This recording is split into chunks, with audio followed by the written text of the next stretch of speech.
good question. I'm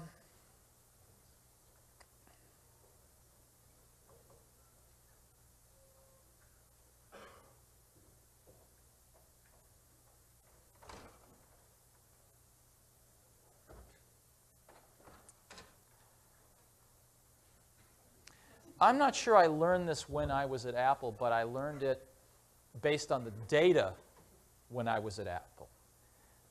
And that is, I now take a longer-term view on people. In other words, when I see something not being done right, my first reaction isn't to go fix it. It's to say, we're building a team here, and we're going to do great stuff for the next decade, not just the next year. And so what do I need to do to help so that the person that's screwing up learns versus how do I fix the problem? And that's painful sometimes. And I still have that first instinct to go fix the problem. But that's taking a longer-term view on people is probably the biggest thing that's changed. And then I don't know, that's, you know, maybe the part that's biological. But yes? To follow up on that question, I want to ask you about your management style and specifically how do you resolve conflict within your organization? What's our management style? How do we resolve conflict? I've never believed in the theory that if we're on the same management team and a decision has to be made and I decide in a way that you don't like, and I say, come on, buy into the decision. You know, buy into it. We're all on the same team. You don't agree, but buy into it. Let's go make it happen.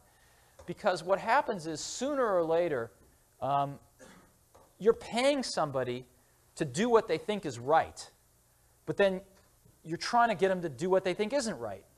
And and sooner or later it outs, and you end up having that conflict. So I've always felt that the best way is to get everybody in a room and talk it through until you agree. Now, that's not everybody in the company, but that's everybody that's really involved in that decision that needs to execute it.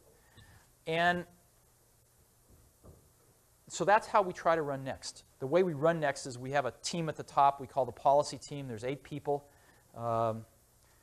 Mike is on it. I'm on it. We have 6 other people on it. And the key to we have 2 things we try to do. One is we try to differentiate between the really important decisions and the ones that we don't have to make. And the really important ones, we work on it till we all agree. Because we're paying people to tell us what to do. In other words, I don't view that we pay people to do things. That's easy, to find people to do things. What's harder is to find people to tell you what should be done, right? That's what we look for. So we pay people a lot of money, and we expect them to tell us what to do. And so when that's your attitude, you shouldn't run off and do things if people don't all feel good about them.